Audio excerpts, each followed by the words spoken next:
അതുതന്നെയാണ് ഷഫാലി വർമ്മയെ വിശ്വാസത്തിലെടുത്ത് ക്യാപ്റ്റൻ പന്തെറിയിക്കുന്നു. ആദ്യ 2 ഓവറിലും ഷഫാലി വിക്കറ്റ് നേടുന്നു.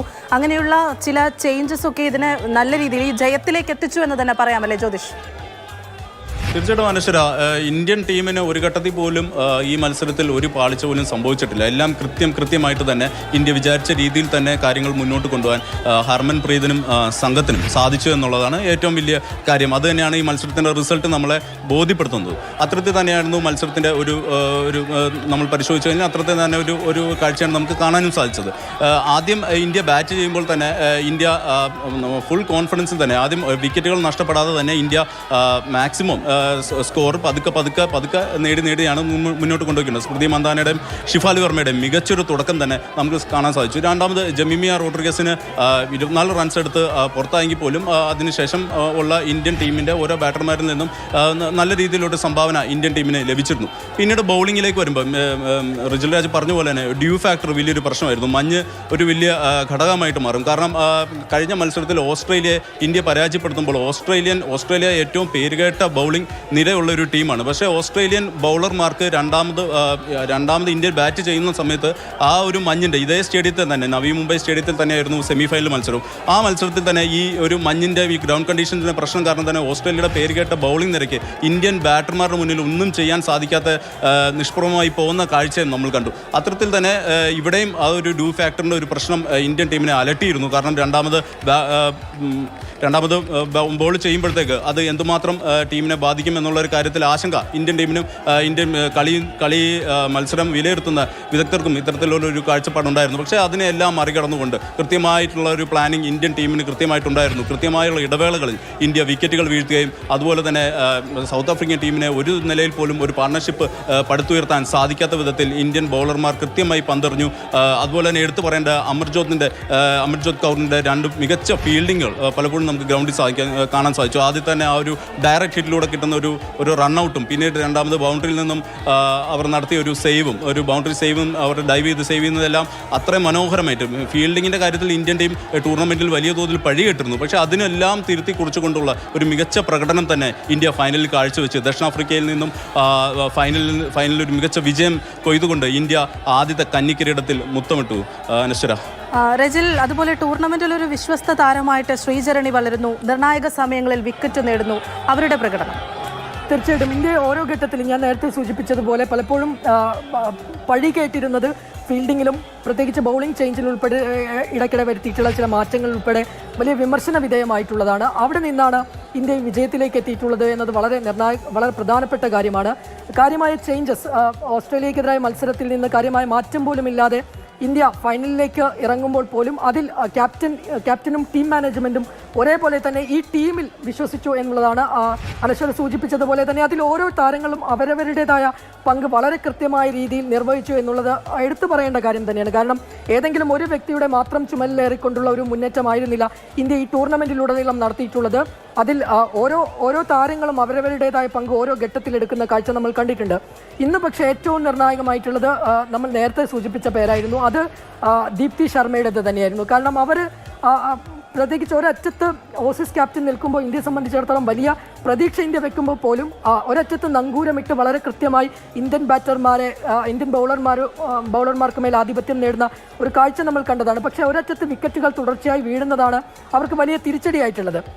അപ്പോൾ ഇതിൽ ബാറ്റിങ്ങിൽ ഞാൻ നേരത്തെ സൂചിപ്പിച്ചതുപോലെ തന്നെ ഇന്ത്യയെ സംബന്ധിച്ചിടത്തോളം വലിയ വെല്ലുവിളികളില്ലായിരുന്നു. കാരണം തുടക്കത്തിൽ ഇന്ത്യ പ്രതീക്ഷിച്ച രീതിയിൽ തന്നെ ഇന്ത്യക്ക് ഒരു തുടക്കം കിട്ടുന്നു. പരമാവധി പവർ പ്ലേ മുതലെടുക്കാൻ ഇന്ത്യക്ക് കഴിയുന്നുണ്ട്.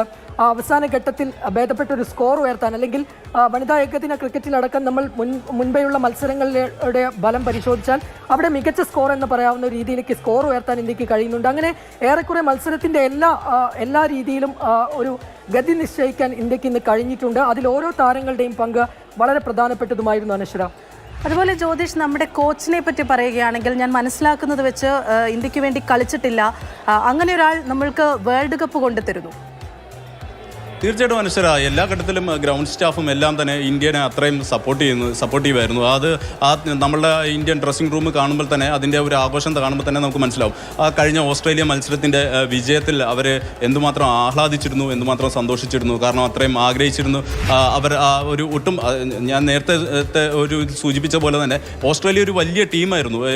ഈ ടൂർണമെൻറ്റിൽ ത്രൂ ഔട്ട് നമ്മൾ പരിശോധിച്ച് കഴിഞ്ഞാൽ ഓസ്ട്രേലിയ ഒരു വലിയ വെല്ലുവിളി തന്നെയായിരുന്നു ഇന്ത്യക്ക്. കഴിഞ്ഞ സെമിഫൈനലിൽ ഓസ്ട്രേലിയ എന്ന കടമ്പ ഇന്ത്യ എങ്ങനെ കടക്കുമെന്ന് വരെ ചിന്തിച്ചിരുന്ന ഒരു ഘട്ടം നമുക്കുണ്ടായിരുന്നു. കാരണം അത്രയും വലിയ ഒരു ടീം ഓസ്ട്രേലിയ, 7 തവണ ലോക ചാമ്പ്യന്മാരായ ടീം, അത്തരത്തിൽ ഒരു വലിയ കടമ തന്നെയായിരുന്നു ഓസ്ട്രേലിയ. ആ ഓസ്ട്രേലിയയെ പരാജയപ്പെടുത്തുക, ഈ കഴിഞ്ഞ നേരത്തെ ഞാൻ സംസാരിച്ചപ്പോൾ ഞാൻ പറഞ്ഞ പോലെ പണ്ട് ഗാംഗുലിയുടെ ടീം നാറ്റ്വെസ്റ്റ് സീരീസിൽ ജയിച്ചു കഴിഞ്ഞപ്പോഴത്തേക്കുണ്ടായ ഒരു ആവേശം, തുടർച്ചയായി കുറേ ഫൈനലുകൾ പരാജയപ്പെട്ട് നിൽക്കുന്ന ഒരു സമയത്ത് ഗാംഗുലിയും ടീമും ഏറെ പഴികെട്ടിരുന്ന ഒരു സമയത്ത് നാറ്റ്വെസ്റ്റ് സീരീസിൽ ഇംഗ്ലണ്ടിൽ വെച്ചിട്ട് ഇന്ത്യ ജയിക്കുന്നു. ഇംഗ്ലണ്ടിനെ ഫൈനൽ പരാജയപ്പെടുത്തിക്കൊണ്ട് ടൂർണമെൻറ്റ് ജയിക്കുന്ന സമയത്തുള്ള ഒരു ആവേശം, അത് നമുക്ക് ആ മത്സരം കണ്ടവർക്കെല്ലാം തന്നെ ആ ഒരു ആവേശമുണ്ട്. അത്തരത്തിലൊരു ആവേശം തന്നെയായിരുന്നു കഴിഞ്ഞ സെമി ഫൈനലിൽ ഓസ്ട്രേലിയയെ പരാജയപ്പെടുത്തുമ്പോൾ ഇന്ത്യൻ ടീമും ഇന്ത്യൻ പവലിയനും ഇന്ത്യൻ ഡ്രസ്സിംഗ് റൂമും അനുഭവിച്ചത്. അത്തരത്തിലൊരു കാഴ്ച നമുക്ക് അവിടെ കാണാൻ സാധിച്ചു.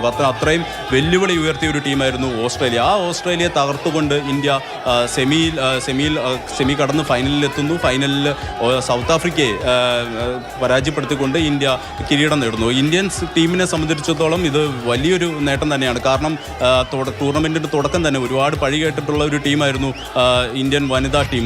ഫീൽഡിങ്ങിൻ്റെ കാര്യത്തിലാണെങ്കിലും കൃത്യമായൊരു പ്ലേയിങ് 11 ഉണ്ടാകുന്നില്ല എന്നുള്ളൊരു വിമർശനം, അത്തരത്തിൽ നിരവധി വിമർശനങ്ങൾ ഇന്ത്യൻ ടീമിന് ആദ്യം തന്നെ പഴി കേട്ടിരുന്നു. അതെല്ലാം അതിജീവിച്ചുകൊണ്ട് ഇന്ത്യ സൗത്ത് ആഫ്രിക്കയെ ഫൈനലിൽ കൃത്യമായിട്ടുള്ള ഒരു കൺസിസ്റ്റൻ്റ് ആയിട്ടുള്ള ഒരു പ്രകടനം, ബാറ്റിങ്ങിലാണെങ്കിലും ബോളിങ്ങിലാണെങ്കിലും ഫീൽഡിങ്ങിലാണെങ്കിലും ഓൾറൗണ്ട് മികവ് തന്നെ ഇന്ത്യൻ ടീം ഇന്ന് നവി മുംബൈ DY പാട്ടീൽ സ്റ്റേഡിയത്തിൽ കാഴ്ചവെച്ചു എന്ന് തന്നെ പറയാം. മനശ്വര, അത് തന്നെയാണ്, ജ്യോതിഷിലേക്ക് തന്നെയാണ്. ഈ ആധികാരിക ജയങ്ങളോടെയാണ് സത്യത്തിൽ ദക്ഷിണാഫ്രിക്ക ഫൈനലെത്തിയത്. പക്ഷേ ഇന്ത്യ അവസാന ഘട്ടത്തിലാണ് ഈ ട്രാക്കിലേക്ക് വരുന്നത്. ന്യൂസിലാൻഡിനെതിരായ കളി തോറ്റാൽ പുറത്തെന്ന നിലയിൽ കളി ജയിച്ച് സെമിയിലെത്തിയ ഇന്ത്യ അവിടെയാണ് പിന്നീട് വലിയൊരു വിജയം നമുക്ക് സമ്മാനിക്കുന്നത്. ആ ഒരു ആത്മവിശ്വാസം തന്നെയാണ് ഫൈനലെത്തുമ്പോഴും ഇന്ത്യ ജയിക്കുമെന്ന് നമ്മൾക്കൊക്കെ തോന്നിപ്പിച്ചിരുന്നത്. എവിടെയാണ് ഇന്ത്യ ശരിക്കും, ഇന്ത്യൻ ടീം എവിടെ വെച്ചാണ് ഈ ട്രാക്ക് മാറ്റാം, സ്ട്രാറ്റജി ഒന്ന് മാറ്റിപ്പിടിക്കാമെന്നൊക്കെ തീരുമാനിക്കുന്നത്?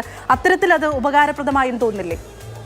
തീർച്ചയായിട്ടും ഈ ഉപകാരപ്രദമായി എന്ന് തന്നെ പറയാം. കാരണം പരീക്ഷണങ്ങൾ പലതും ഇന്ത്യൻ ടീം ഈ ടൂർണമെൻറ്റിൽ ത്രൂ ഔട്ട് ടൂർണമെൻറ്റ് മൊത്തം പരിശോധിച്ച് കഴിഞ്ഞാൽ നടത്തിയിട്ടുണ്ട്. അങ്ങനെ ഓരോ ഘട്ടത്തിലും പരീക്ഷണങ്ങൾ നടത്തുമ്പോൾ ചിലത് വിജയിക്കും, ചിലത് പരാജയപ്പെടും. അത്തരത്തിൽ പരാജയപ്പെടുന്ന സമയത്തൊക്കെ ഇന്ത്യൻ ടീം വലിയ തോതിലുള്ള പഴികൾ കേട്ടിരുന്നു. ഹർമൻപ്രീത് കൗർ ക്യാപ്റ്റൻ ഉൾപ്പെടെ എല്ലാവർക്കും, ടീമിന് ഉൾപ്പെടെ കോച്ച് സ്റ്റാഫും ഗ്രൗണ്ട് സ്റ്റാഫിനും എല്ലാവർക്കും ഇത്തരത്തിലുള്ള പഴി കേട്ടിരുന്നു. അതിനുശേഷം പിന്നീട് ഇന്ത്യയുടെ തീരുമാനങ്ങൾ കൃത്യമാണെന്ന് ബോധ്യപ്പെടുത്തുന്ന തരത്തിലുള്ള റിസൾട്ടുകൾ വരാൻ തുടങ്ങിയതിന് ശേഷമാണ് ഇന്ത്യ തിരിച്ച് ട്രാക്കിലേക്ക് എത്തുന്നത്.